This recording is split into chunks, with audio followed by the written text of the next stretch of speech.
మామూలుగా అండి ఎనీ సినిమాలో బడ్జెట్ ఎట్లా ఉంటుందని అంటే రూపాయి ఖర్చు పెట్టారనుకోండి సినిమాకి, దాంట్లో 70 పైసలు మనుషులకి ఇచ్చేస్తారు.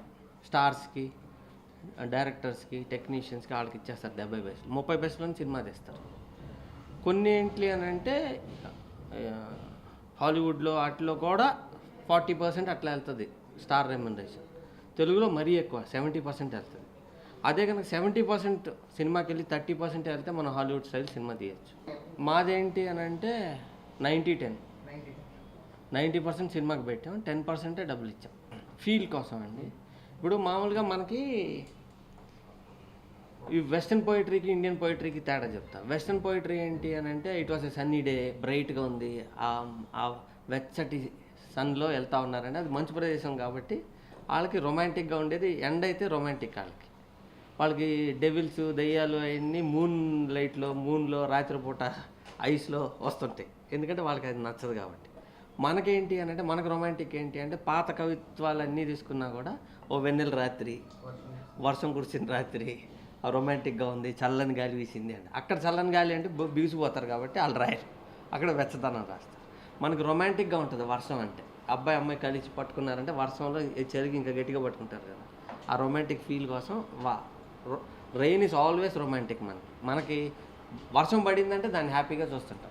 అసలు వర్షం పడితే సినిమాలకి ఎవడు రాడు, వర్షం చూస్తే ఆగిపోతారు, కలెక్షన్లు కూడా తగ్గుతాయి. ఇప్పుడున్న సిచ్యువేషన్కి నాతో కొత్త వాళ్ళే చేయగలరు. స్టార్లు ఎట్టకు చేయరు కదా హిట్లు లేనప్పుడు. కొట్టాను కొట్టలేదు అసలు ఏం పట్టించుకోను నేను. సినిమా బాగా రావాలి. ఇప్పుడు నేను మిమ్మల్ని పొడిస్తే నా సినిమా సూపర్ హిట్ వద్దాను కానీ పొడిచేస్తాను మిమ్మల్ని.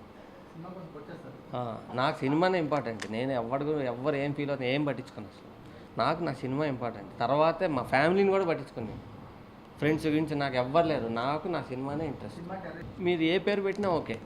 ఎందుకంటే ఫర్ ఎగ్జాంపుల్ ఇప్పుడు మాయాబజార్ ఉందండి, తీసిన వాళ్ళు ఎవ్వరు లేరు కానీ ఇప్పటికీ సినిమా బతుకుంది అంటే అట్లా నిలబడిపోయే సినిమా అనమాట. సినిమాకి ఆయుష్ ఎక్కువ తీసిన వాళ్ళకంటే. అలా అని నేను మాయాబజార్ తీశాను, నేను పెద్ద పుడింగ్ డైరెక్టర్ని అని నేను అంటలా, కానీ అట్లీస్ట్ ట్రై చేస్తా. గొప్ప సినిమాలు తీయడానికి ట్రై చేయాలి కదా. ఆ చేసే ప్రయత్నంలో ఇప్పుడు నేను తీసిన కొన్ని సినిమాలు ఏంటంటే కల్ట్ ఫిల్మ్స్ లాగా అయిపోయినాయి. తీసినవి నేను చాలా తక్కువ, 10 కూడా తీరా. చిత్రం ఒక మైల్ స్టోన్, జయం నిజం కూడా ఒక మైల్ స్టోన్ లాగానే మాట్లాడతారు. మహేష్ బాబు ఫెంటాస్టిక్ పర్ఫార్మెన్స్ ఇచ్చారు. అట్లా కొన్ని ఉన్నాయి. దానివల్ల ఏమవుతుందంటే ఒక బ్రాండ్ ఇమేజ్ ఉంది, ఆ బ్రాండ్ వల్ల జరిగే డ్యామేజ్ ఉంది నాకు. అంటే బేసిక్గా లవ్లో ఉన్నప్పుడు ఒక సూసైడల్ టెండెన్సీస్ ఉంటాయి. అమ్మాయి ఒప్పుకుంటుందా లేదా, నీడు ఎంత డీప్గా ప్రేమించేస్తాడంటే అమ్మాయి కూడా డీప్గా ప్రేమించేస్తుంది. లవ్లో రిజెక్షన్ ఏంటంటే ఫస్ట్ థాట్ సూసైడ్కి వెళ్తుంది. ఇప్పుడు హీరోకి సూసైడల్ టెండెన్సీస్ ఉంటే ఏంటి అది. సెకండ్ హేట్రెడ్లోకి వెళ్తుంది, అమ్మాయి మీద కోపం వస్తుంది, అసహ్యం వస్తుంది, ఏదో చేసేయాలి అమ్మాయిని అనుకుంటారు. థర్డ్ ఏంటి అని అంటే అది థ్రెట్లోకి వెళ్తారు. ఫోర్త్ చంపేద్దాం అనుకుంటారు. మాది అంత మరీ చంపేసే సినిమా కాదు, అంత హింస ఉండదు. దీంట్లో హీరోయిన్ వీళ్ళు నలిగే ఇది, అమ్మాయిని ప్రేమించినోడు ఈ అమ్మాయి ప్రేమించినోడు ఈ మధ్యలో జరిగేది అనమాట. ఈ సూసైడల్ టెండెన్సీతో ట్రిగ్గర్ అయిన కథ ఇది. అమ్మాయి కోసం హోరాహోరీ పోరాటం అనమాట. కొత్త వాళ్ళతో చేస్తుండే ఫస్ట్ ప్లస్ ఏంటంటే అండి, వీడు హీరో, వీడు ఇలా చేస్తాడు ఎక్స్పెక్టేషన్ ఉండదు. మీరు క్యారెక్టర్స్ని చూస్తారు. కొత్త వాళ్ళతో ఉండేది ఏంటంటే ఫ్రెష్గా ఉంటుంది. ఫస్ట్ సినిమా ఫ్రెష్గా ఉంటుంది, వాళ్ళు బాగా చేయాలి యాక్టింగ్. అది కొంచెం కష్టం, కొత్త వాళ్ళు బాగా చేయలేరు, చేయించుకోవాలి. సెకండ్ది ఏంటి అని అంటే సినిమా ఓహో వీడు వెళ్ళనా వీడు హీరోనా అని ముందు మీకు ఫిక్సేషన్స్ ఉండవు. సినిమాకి వెళ్తే కథే చూస్తారు, హీరోయిజంలు, ఆ క్యారెక్టరైజేషన్, దాని మీద ఓన్లీ క్యారెక్టరైజేషన్స్ మీదకి వెళ్తాం. మైనస్ ఏంటి అని అంటే మేము సినిమా అమ్మలేం, ఎవరు కొనరు, ఆడియన్స్ థియేటర్కి వస్తారు లేదో డౌటు. సో ట్రైలర్లు బాగుండాలి, ప్రోమోలు బాగుండాలి, పోస్టర్లు బాగుండాలి, ఎక్కువ శ్రమ ఎక్కువ ఫోకస్ చేసి చేయాలి. కొత్త ఎప్పుడు బలవంతుడిగా ఉండాలి, ఉంటేనే మీకు ఇంట్రెస్ట్ ఉంటుంది. ఫర్ ఎగ్జాంపుల్ ఈ షోలే చూశారు కదా, one of the biggest hits in Indian history. మీకు షోలే చెప్పుకోగానే అమితాబ్ బచ్చన్, ధర్మేంద్ర కంటే మీకు గబ్బర్ సింగ్ ఎక్కువ గుర్తుంటుంది. విలన్ స్ట్రాంగ్ ఉంటేనే సినిమా హిట్ అవుతుంది, హీరో స్ట్రాంగ్ ఉంటే హిట్ కాదు. అది రాంగ్ క్యాల్కులేషన్ అసలు. ఇప్పుడు తెలుగులో హీరోల సినిమా సక్సెస్ రేషియో తగ్గింది. ఎందుకు తగ్గిందంటే ఆడియన్స్ రావట్లేదు థియేటర్లకి. ఎందుకంటే ఫస్ట్ రీల్ నుంచి లాస్ట్ రీల్ దాకా విలన్ కొట్టేస్తుంటాడు హీరో, ఇంకెందుకు చూడాలి, లాస్ట్ రీల్ దాకా ఎందుకు వెయిటింగ్. విలన్ అనేది సమస్య అండి. సమస్య పెద్దది ఉండాలి. సాల్వ్ చేయలేనంత సమస్య ఉంటే హీరో ఆ సమస్యని ఎలా పరిష్కరించుకున్నాడు అన్నప్పుడు మనకి ఇంట్రెస్ట్ ఉంటుంది. పాతాళ భైరవనే కాదండి, ఇప్పుడు చిత్రం ఉంది. చిత్రంలో విలన్ ఎవరండి? ప్రెగ్నెన్సీయే విలన్. అది ఒక సమస్య. ఆ సమస్యని ఇద్దరు, ఒక 16 year old ఉండే ఇద్దరు ఎలా ఆ సమస్యని ఓవర్కమ్ అయ్యారు, అది విలన్. ఇప్పుడు హీరో వీక్గా ఉన్నారు, సమస్య పెద్దదిగా, అవును సమస్య పెద్దగా ఉంటేనే ఇంట్రెస్టింగ్ ఉంటుంది.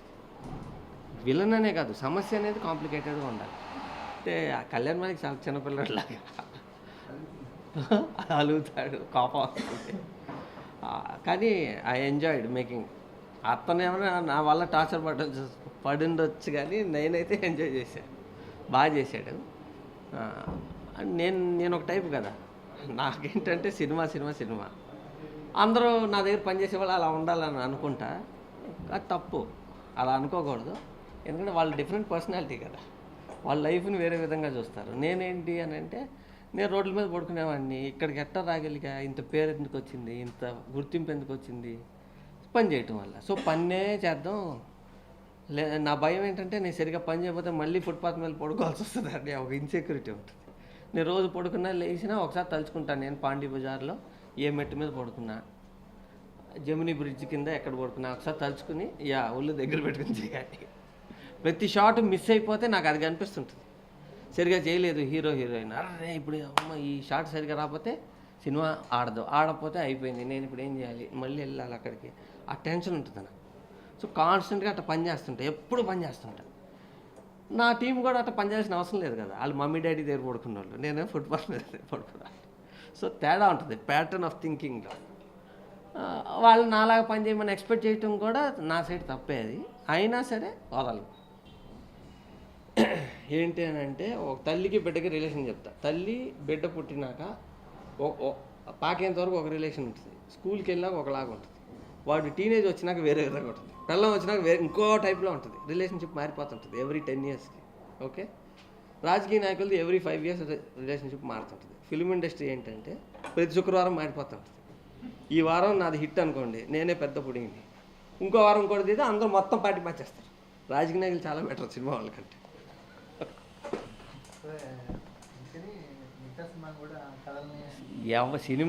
సినిమా వాళ్ళు నాకు ఇంపార్టెంట్ కాదండి, తెలుగు ఇండస్ట్రీ ఇంపార్టెంట్. నాకు ఫుడ్ పెట్టింది తెలుగు ఇండస్ట్రీ. తెలుగు ఇండస్ట్రీలో మంచి సినిమాలు రావాలి, సినిమా బాగుండాలి, ఆడియన్స్ ఎక్కువ మంది రావాలి. ఇప్పుడు జయం చూసిన ఆడియన్స్ ఎంతమంది అని అంటే, మొత్తం 9 కోట్ల ఆడియన్స్లో 5 కోట్ల మంది చూశారు. మ్యాసివ్ హిట్ అయింది. ఇప్పటికీ చాలామంది మాట్లాడుతుంటారు. ఇప్పుడేంటి, మొన్న చాలా రోజుల తర్వాత 2.5 కోట్ల మంది బాహుబలి చూశారు. 2.5 కోట్ల మంది, దానికి అంత కలెక్షన్ వచ్చింది. ఇప్పుడు మామూలు హీరో సినిమాలు, కామెడీ ఎక్కువ ఉన్న సినిమాలు ఎంతమంది చూస్తున్నారు తెలుసా మీకు? 80 లక్షలు దాటట్లా. ఎందుకని? కామెడీ మీద స్ట్రెస్ అయ్యి ఎమోషన్ తగ్గిపోయింది కాబట్టి. కామెడీ సినిమాలు, కామెడీ ఎంటర్టైన్మెంట్ అనే పిచ్చ పట్టుకుంది కదా, దానివల్ల ఆడియన్స్ థియేటర్ రావడం తగ్గిపోయింది. 5 కోట్ల మంది జయం చూసిన వాళ్ళు ఇవాళ 80 లక్షల మంది ఎందుకు వస్తున్నారు? 80 లక్షలే కదండి, అది నేను అడిగేది 80 లక్షల మందే. మీరు 5 కోట్లు వచ్చేటట్టు సినిమా ఎందుకు తీయలేకపోతున్నారు? ఇట్లే కరెక్టే, ఎంటర్టైన్మెంట్ సినిమాలే, సెకండ్ హాఫ్ కామెడీ ఉంటుంది, ఎందుకని రావట్లేదు ఆడియన్స్? అందుకనంటే కామెడీ ఉన్న సినిమాలు యావరేజ్ హిట్ అవుతాయి, ఆడియన్స్ని నవ్విస్తే యావరేజ్ హిట్ అవుద్ది, ఆడియన్స్ కంట్లో నీళ్ళు తెప్పించగలిగితే సూపర్ డూపర్ హిట్ అవుద్ది. అది ఎమోషన్, హార్ట్ని కదిలించే సినిమాలు రావట్లేదు. ఆడియన్స్ని ఏడిపించగలుగుద్దో డిస్ట్రిబ్యూటర్ని ఏడిపిస్తుందో చూడాలి, మీరు చూసి చెప్పండి. నా జడ్జిమెంట్ అండి, సినిమా రెగ్యులర్ కమర్షియల్ ఫార్మాట్లో బరబర పరిగెత్తే సినిమా కాదు. ఇంట్రెస్టింగ్గా ఉండే సినిమా, కొత్తగా ఉంటుంది, అన్ని సీన్లు కొత్తగా ఉంటాయి.